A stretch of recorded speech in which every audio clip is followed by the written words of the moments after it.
زما عزتمندو عرض میں دعاو چې درې څلور ورځې زما متعلق یو افوا شوه. هغه افوا مختلف شکلونو چې د څومره علاقې خلق ما ته راغلي نو د هرې علاقې خبر به جدا جدا و. د هرې علاقې خبر جدا و. 6 بجې جنازه ده، 3 بجې جنازه ده. زه اوس جنازې نه رالم، ما یې جنازه وکړه، داسې خبر هم پکې شوی. خیال م راغی زه اوس جنازې نه رالم، دا یې جنازه. عزیزان، زه یو غریب او ادنا غوندې ملا یم. زما مرګ د دنیا مرګ نه دی، زما مرګ د اسلام مرګ نه دی، زما مرګ د ملک مرګ نه دی. زه یو انسان یم، ژوندی یم، مرګ ما د پاره لازم دی، زه به مړ شم. که د دې خلقو دا خیالي چې دی مړ شي نو بیا به چې د چا دا ښځې او دا بورې بربنډې ګرځي دوی پسې به بد څوک وي. دې دلګانو ته به بل بجلیګر خدای پیدا کوي او دوی به پرېږدي. نه، که د دوی دا خیالي چې زمونږ د ښځو پسې د جشن خیبر ډرامې به بیا څوک نه کوي چې دی مړ شي، په خدای قسم ما نه به زیات لیونی پیدا شي او هغه به یې ورځي.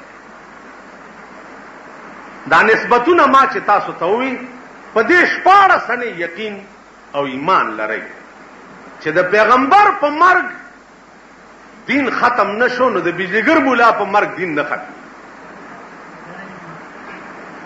د بجلیګر مولا په مرګ باندې حق ویل چې دی هغه نه ختمي. هغه زمانه کې به یو لیونی پیدا کیږي او دا خلق به تېنه خوب په آرام نه کوي.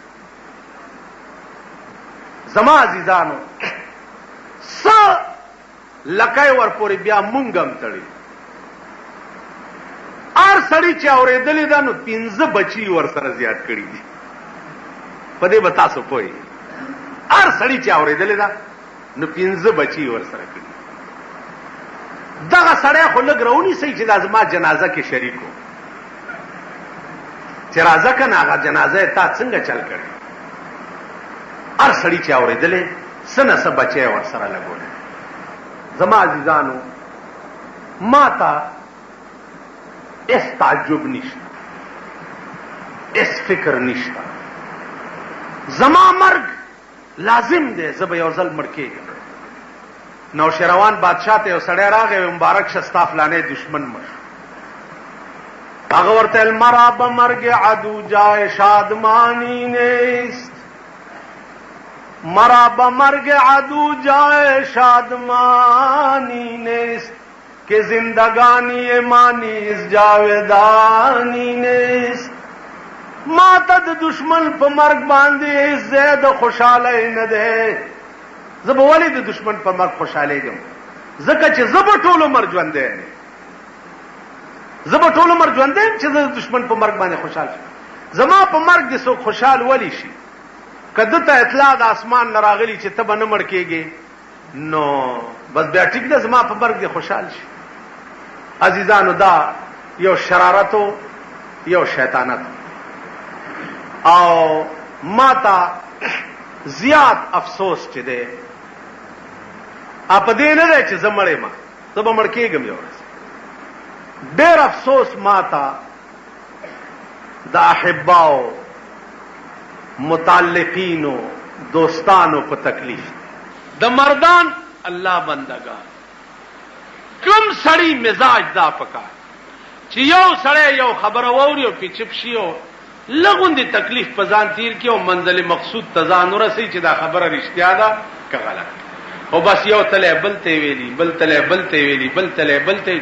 خزه او نر او واړه او زاړه ټوله صوبه د خدای په عظیم قهر کې. نن بیا کراچۍ او لاهور نم شروع ټلیفونونه دي، یو بد حال دا دومره عظیم فساد چې جا جوړ ک، دا د پټیالي سیکان نو، دا هندوان نو، دا روسیان نو، دا یهود نو، دا د صوبه سرحد مسلمانان. دا دومره عظیم فساد چې چا جوړ ک، دا لا اله الا الله ویلو والاو، رسول الله منلو والاو، قرآن او خدای منلو والاو، چا چې ټول ملک د خدای په عظیم قهر گرفتار کړ. ما ته څه مشکلات پیدا کړ او د خدای دی مخلوق ته څه مشکلات. او یو مولانا صاحب راغی ویل لا غرق شو، څه چلو شو؟ ویل ما سره له کور ته لاړ شه. هغه سره موټر کې کېناستم چې کور ته لاړم، ښځه یې ویر کوي، لوڼه یې ویر کوي، خواښ یې ویر کوي. ویل دې ټولو راته وی چې ته پرون ټوله ورځ نه وې، د هغه جنازه کې وي، مونږ ته دې حل ولې نه دی ویلی؟ والله که کور در سره وو، ستا دا لار او زمونږ دا لار. دا واقعات هم پکې پیښ شو. زما عزیزانو، دا اجیان، صوفیان، علما، طالبان، نیکان، اوس په مولا چې خفه کېږي خو نیکي که ښه سړی، د مولا چې دشمني داسې ابلیس شیطاني لکه دا پراپیګنډه یې چې کړی. نو عزیزانو، دا خلقو اجر دې په خدای وي. ما سره د دې هېڅ عوض نشته او نه را سره د دې څه اجر شته. الله پاک دې دغه ټولو ته ډېر لوی اجر ورکړي. زه څه شیم چې په ما ښځو جړلي دي یا په ما سړو جړلي دي، دا د دې د نیکۍ او د دیندارۍ علامه وه. باقی خلق کوشش کوي که څه انکشاف هم وشو چې دا واقعه ولې شوې ده او دا شر څنګه شو. یو نری غوندې انکشاف شوی دی چې هغه تصدیق ته ورسي، نو بیا به په دې منبر درته وایم تصدیق ته ورسي. ځکه چې هغې کې یو سرکاري سړی و چې هغه نه به غریبان تنګ و، غریبان، او ما ته د ډزو سپی جوړ کړی. ما ورته مې وی چې پرتوک د نو باسم او په دې سړک دې راکاږه. چېرته چې غریبي تیرانی سي، چېرته چې غریبي تیرانی سي، چېرته چې سپیرۍ تیرانی سي، پرېږدم دې نه، په دې علاقه مې بند کړی. زما نوم به چې واورې د سوړې به پناه کړ. لږ نری انکشاف شوی دی چې څه حصه پکې دا غم وه. ځکه چې تېرو ورځو کې یو جلسه کې ما ووی چې وګورئ د خدای وهل چې د پلاني لی د پشکال چینډخ جوړ کړ. نو چینډخ ټکی خو هغه ته رسېدلی، بل دا بلاګانې ور رسوي، دا کیپونه چې دا خو پوره بلګه ده که نه زما باندې. نو د پشکال د چینډخ ټکی ور رسېدلی و، نو هغه له به بل څه په لاس نه ورته، څه نری غوندې لاس پکې ده. خو هسې یو خبره درته کوم، اړه کې خوشحال یم پې، خوشحال پې. په دې منبر مې ویلي چې دلته زمانه بوټان چا پټ کړ، نو په دې منبر مې ویلي مال خدای دې تباه کي، ما نه بوټان پټ کړ. دې لوډ سپیکر باندې دلته یو بیبي وه، هغې مانځه نه پس هغه وخت کې بوټان په 10-12 روپۍ کېدل. هغې 10 روپۍ راولېږلې چې مولانا صاحب ته ووایه چې دا 10 روپۍ والا 2 جوړې ځان له واله، خو هغه له خیرې مه کوه، غریب به و یاره، غریبۍ د وجې به. نو زه وایم چې دغه خنزیرانو ته مې خیرې د خولې نه نه وځي، ځکه چې ما 2 اربه روپۍ خرچ کړې وې، نو داسې د اخلاص دعا به مې په بیه نه وې اغستې لکه چې د دې د برکته راته د خلکو. تو وایه چې ځان ته څه وایي، خدای راستي که په ټول ملک کې ورته په جوماتونو کې دوا کېږي چاته چې ځان ته څه وایي. او بیا چې کومه دوا دوی کړې ده، په خدای قسم چې اصلي اسلام هم دغه، اصلي دوا هم دغه لګي چې زړه له درد ورسي او د اخلاص دعا وشي. ټولو مړو ته چې زه او تاسو کومې دواګانې کوو، زباني جمع خرچي، خدای دې وبخي، به د دې ژبې اوازې دړه نه وي او ما ته دړه دعاګانې شي. الله دې هغه خلق چې چا دا ټول ملک په عذاب کې گرفتار کړی دی خدای دې ورته هدایت او ما د طرف نم دعا دا ورته چې الله دې هدایت کاغه تباشی بچی تباشی مال به پلاس تراشي خدای دې ورته هدایت وکړي خدای دې زمونږ جبې ټیک عزیزانو دا تاسو ته اپیل کوم پر ورولای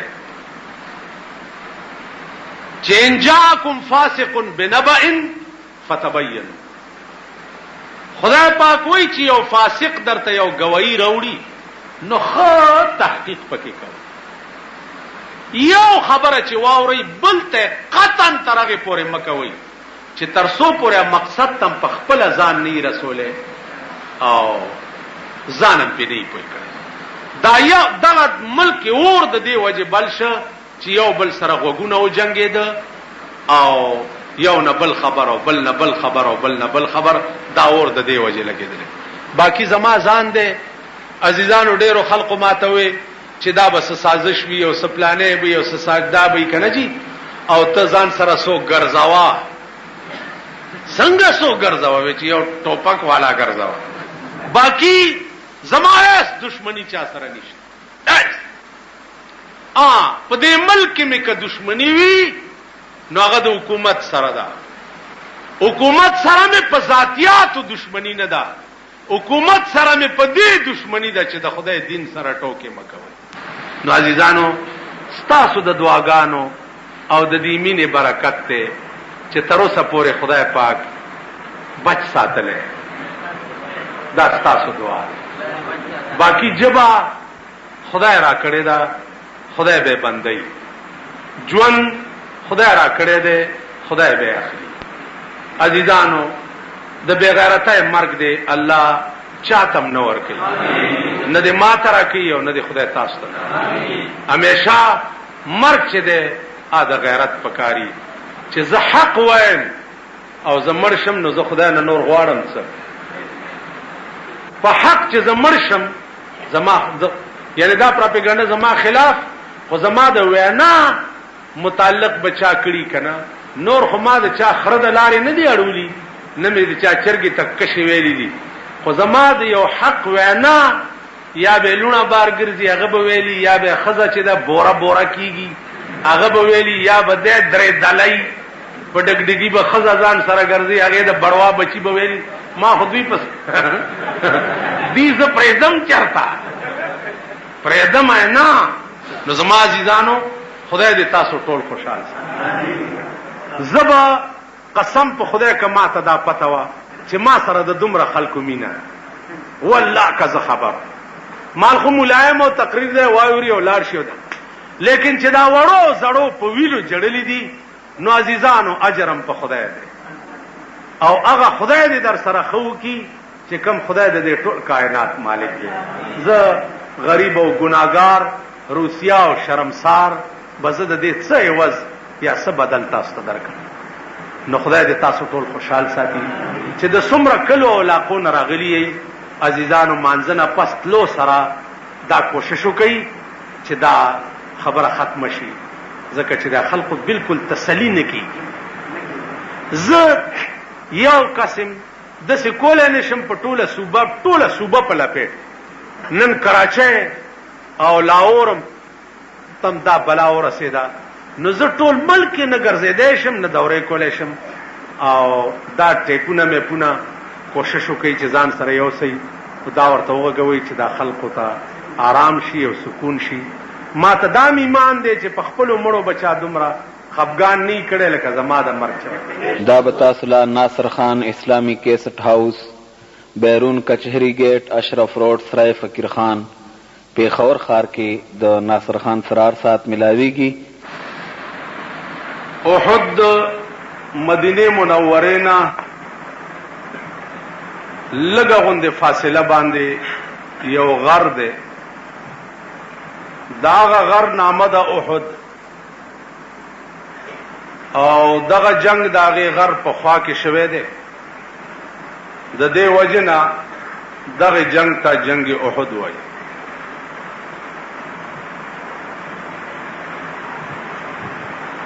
په دې جنگ کې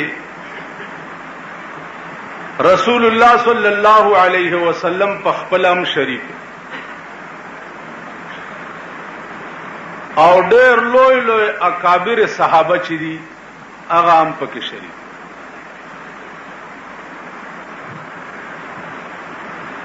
عزیزانو یو صحابیو